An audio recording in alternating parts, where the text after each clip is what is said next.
അതിപരിശുദ്ധ നാമം ഇന്ന് പകലിൽ വാഴ്ത്തപ്പെടുമാറാകട്ടെ. ഗോസ്പൽ മീഡിയയിലൂടെ എന്നെ ശ്രവിക്കുന്ന എല്ലാവർക്കും കർത്താവായ യേശു ക്രിസ്തുവിൻ്റെ നിസ്തുല്യ നാമത്തിലുള്ള സ്നേഹവന്ദനത്തെ അറിയിക്കുന്നു.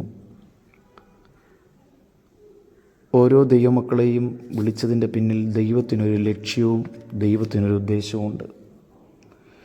അല്ലെങ്കിൽ ദൈവത്തിന് അവരുടെ മേലൊരു വാഗ്ദത്തമുണ്ട്. എന്നാൽ പ്രതിസന്ധികൾ കടന്നു വരാം, വെല്ലുവിളികൾ കടന്നു വരാം. എന്നാൽ വാഗ്ദത്തം ചെയ്തവൻ വാക്ക് മാറുകയില്ല. വാഗ്ദത്തം ചെയ്തവൻ വിശ്വസ്തനായ ദൈവമാണ്. നമുക്കൊരു വേദഭാഗം വായിക്കാം. അപ്പോസ്തല പ്രവൃത്തിയുടെ പുസ്തകം 27-ാം അധ്യായം അതിൻ്റെ 23-24 വാക്യങ്ങളിൽ വായിച്ചു വരുമ്പോൾ നമുക്കിങ്ങനെ കാണുവാൻ സാധിക്കുന്നു. എൻ്റെ ഉടയവനും ഞാൻ സേവിച്ച് നിൽക്കുന്നവനുമായ ദൈവത്തിൻ്റെ ദൂതൻ ആ രാത്രി എൻ്റെ അടുക്കൽ വന്ന്, പൗലോസേ, ഭയപ്പെടരുത്, നീ കൈസരുടെ മുമ്പിൽ നിൽക്കേണ്ടതാകുന്നു. നിന്നോടുകൂടെ യാത്ര ചെയ്യുന്നവരെ ഒക്കെയും ദൈവം നിനക്ക് ദാനം നൽകിയിരിക്കുന്നു എന്ന് പറഞ്ഞു. നമുക്ക് അറിയാവുന്ന വളരെ സുപരിചിതമായ ഒരു വേദഭാഗമാണ് വായിച്ച് കേൾക്കുവാനിടയായിത്തീരുന്നത്. അപ്പോസ്തല പ്രവൃത്തി 27-ാം അധ്യായം അതിൻ്റെ 23 വായിച്ചു വരുമ്പോൾ പൗലോസ് പറയുകയാ, എൻ്റെ ഉടയവനും ഞാൻ സേവിച്ച് നിൽക്കുന്നവനുമായ ദൈവത്തിൻ്റെ ദൂതൻ രാത്രിയിൽ തൻ്റെ അടുക്കൽ കടന്നു വന്നിട്ട് പറയുകയാണ്, നീ കൈസരുടെ മുമ്പിൽ നിൽക്കേണ്ടതാകുന്നു. നമുക്ക് കാണുവാൻ സാധിക്കുന്നു, പൗലോസ് റോമിലേക്ക് കപ്പൽ മാർഗം യാത്ര ചെയ്യുകയാണ്. എന്നാൽ ആ കപ്പൽ മാർഗം യാത്ര ചെയ്യുമ്പോൾ ആ യാത്രക്കിടയിൽ പൗലോസിൻ്റെ ജീവിതത്തിൽ ഒത്തിരി പ്രയാസങ്ങളും പ്രതിസന്ധികളും ഉണ്ടാകുവാനിടയായിത്തീർന്നു. പൗലോസ് പറയുന്നുണ്ട്, പുരുഷന്മാരെ, ഈ യാത്രയിൽ ചരക്കിനും കപ്പലിനും മാത്രമല്ല നമ്മുടെ പ്രാണനും ഏറിയ കഷ്ടനഷ്ടങ്ങൾ വരും എന്ന് പൗലോസിനെ ദൈവം ഓർപ്പിക്കുവാനിടയായിത്തീർന്നു. അപ്പോൾ വളരെ പ്രതിസന്ധി നിറഞ്ഞ ഒരു യാത്രയിലൂടെയാണ് അവർ കടന്നു പോകുന്നത്. 27-ാം അധ്യായം അതിൻ്റെ 13-ാം വാക്യത്തിൽ വായിക്കുമ്പോൾ, തെക്കൻ കാറ്റ് മന്ദമാതു ഊതിയാൽ കാര്യം സാധിപ്പിച്ചു എന്ന് അവർക്ക് തോന്നി. അവരുടെ ജീവിതയാത്രയിൽ തെക്കൻ കാറ്റ് മന്ദമായി ഊതി. അവർ വിചാരിച്ചു കാര്യങ്ങളൊക്കെ സാധിപ്പിച്ചു, ലക്ഷ്യത്തിൽ എത്തിച്ചേരാം എന്ന്. ഇങ്ങനെ ചിന്തിച്ചു കൊണ്ടിരിക്കുമ്പോഴാണ് തൻ്റെ യാത്രയ്ക്കെതിരായി ഈശാനമൂലം എന്ന കൊടുങ്കാറ്റ് തൻ്റെ കപ്പലിന് നേരെ അടിച്ചു. ആ കപ്പൽ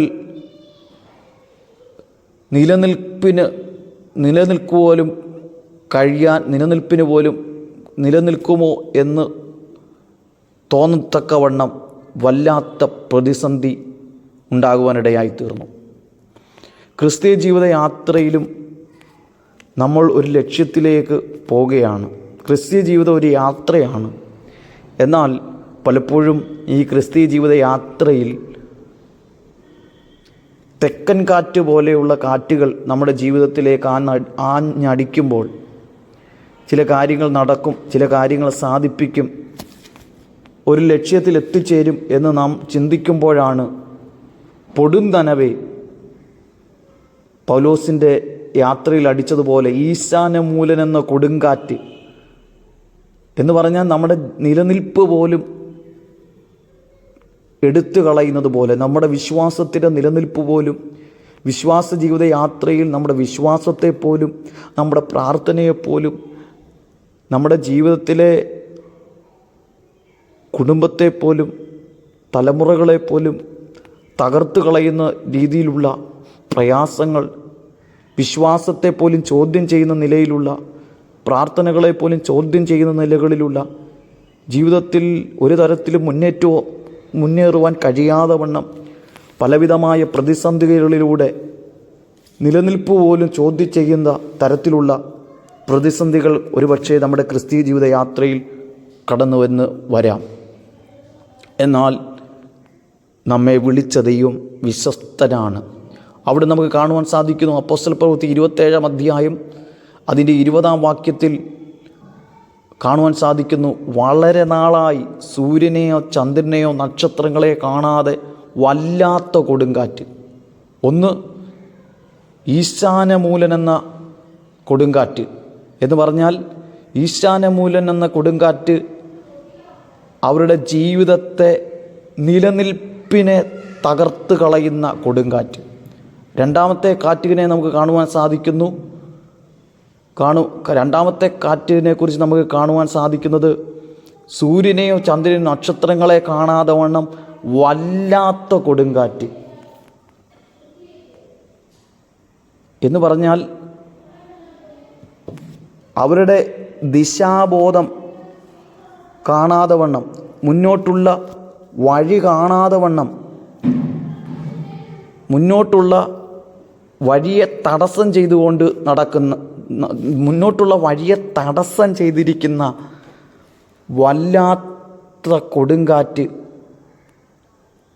അവരുടെ ജീവിതത്തിൽ എന്ന് പറയാൻ, രക്ഷപ്പെടുമെന്ന ആശ പോലും അറ്റുപോകുന്ന കൊടുങ്കാറ്റ് അവരുടെ ജീവിതത്തിൽ കടന്നു വരുവാനിടയായി തീർന്നു. എന്നാൽ അതിൻ്റെ 23-ാം വാക്യത്തിലാണ് നമ്മൾ വായിച്ച കുറിവാക്യം. അവിടെ പറയുന്നു, പൗലോസ് ദൈവത്തിലുള്ള ഉത്തമമായ വിശ്വാസത്തിൽ, ദൈവം വിളിച്ച വിളിയിലുള്ള, ദൈവത്തിലുള്ള ആശ്രയത്തിൽ, അല്ലെങ്കിൽ വാഗ്ദത്തം ചെയ്ത ദൈവം വിശ്വസ്തനാണെന്ന് നല്ല ഉറപ്പുള്ള പൗലോസ് പറയുകയാണ്, എൻ്റെ ഉടയവനും ഞാൻ സേവിച്ച് നിൽക്കുന്നവനുമായ എൻ്റെ ദൂതൻ, യഹോവയുടെ ദൂതൻ ഈ രാത്രിയിൽ എൻ്റെ അടുക്കൽ വന്ന്, പൗലോസേ ഭയപ്പെടരുത്. ഇന്ന് പകലിൽ പലവിധമായ പ്രയാസങ്ങളുടെ നടുവിൽ നമ്മുടെ ജീവിതത്തിലെ നിലനിൽപ്പ് പോലും ചോദ്യം ചെയ്യുന്ന, നമ്മുടെ വിശ്വാസത്തിലെ നിലനിൽപ്പ് പോലും ചോദ്യം ചെയ്യുന്ന, നമ്മുടെ പ്രാർത്ഥനകളെപ്പോലും ചോദ്യം ചെയ്യുന്ന വല്ലാത്ത പ്രതിസന്ധികൾ ജീവിതത്തിലേക്ക് കടന്നു വരുമ്പോൾ, ഈ പകലിൽ നാം വിശ്വസിക്കുക, നമ്മൾ ഉറയ്ക്കുക, എൻ്റെ ഉടയവനും ഞാൻ സേവിച്ച് നിൽക്കുന്നവനുമായ ഒരു ദൈവം എൻ്റെ പ്രതിസന്ധിയിലേക്ക്, എൻ്റെ ബുദ്ധിമുട്ടിലേക്ക് ഇറങ്ങി വന്നിട്ട്, ഹല്ലേലൂയ സ്തോത്രം, എന്നോട് പറയുന്ന ഒരു ദൈവമുണ്ട്. എൻ്റെ ഉടയവനും ഞാൻ സേവിച്ച് നിൽക്കുന്നവനുമായ ദൈവം എൻ്റെ അടുക്കൽ വന്നിട്ട് പറയുന്നു, പൗലോസേ ഭയപ്പെടരുത്, നീ കൈസരുടെ മുമ്പിൽ നിൽക്കേണ്ടതാകുന്നു. നിന്നോടുകൂടെ നീ യാത്ര ചെയ്യുന്നവരെയൊക്കെയും ഞാൻ നിനക്ക് ദാനം ചെയ്തിരിക്കുന്നു.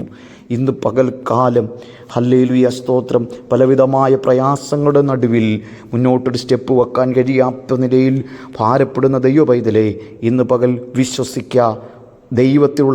ദൈവത്തിൽ ഒരു വ്യക്തമായ ഒരു ഉറപ്പും, ദൈവത്തിലുള്ള വ്യക്തമായ ഒരു കാഴ്ചപ്പാടും നമ്മുടെ ജീവിതത്തിലുണ്ടെങ്കിൽ ധൈര്യത്തോടെ ഇന്ന് പകൽ പൗലോസ് പറഞ്ഞതുപോലെ എത്ര പേർക്ക് പറയുവാൻ കഴിയും, എൻ്റെ ഉടയവനും ഞാൻ സേവിച്ച് നിൽക്കുന്നവനുമായ എൻ്റെ യഹോവയുടെ ദൂതൻ എൻ്റെ അടുക്കൽ വന്നു പറയുന്നു, ഭയപ്പെടേണ്ട. എത്ര പേർക്ക് ധൈര്യത്തോടെ പറയുവാൻ കഴിയും? എത്ര പേർക്ക് ഉറപ്പോടെ പറയുവാൻ കഴിയും, ഞാൻ ഭയപ്പെടുകയില്ല, ഭാരപ്പെടുകയില്ല, ദൈവം എന്നോട് കൂടെയുണ്ട്, പ്രതിസന്ധിയിൽ ഞാൻ ഒറ്റയ്ക്കല്ല, വാഗ്ദത്തം ചെയ്ത ദൈവം വിശ്വസ്തനായ ദൈവമാണ്, എന്നെ ആ വാഗ്ദത്തത്തിൽ എത്തിച്ച് ആ വാഗ്ദത്തത്തിൽ എന്നെ കൊണ്ടെത്തിച്ച് ദൈവത്തിൻ്റെ മഹത്വം എന്നിലൂടെ വെളിപ്പെടുത്തും എന്ന് എത്ര പേർ വിശ്വസിക്കുന്നു? നമ്മുടെ കണ്ണുകളെ അടയ്ക്കാം. ദൈവമേ, ഈ പകൽ നിൻ്റെ പാദപീഠത്തിലേക്ക് അടുത്തു വരുന്നു. വാഗ്ദത്തം ചെയ്തവൻ വിശ്വസ്തനാണ്. പ്രതിസന്ധിയുടെ നടുവിൽ വാഗ്ദത്തം ചെയ്തവൻ തള്ളിക്കളയില്ലെന്ന് ഞങ്ങൾ കേൾക്കുവാനിടയായി തീർന്നല്ലോ.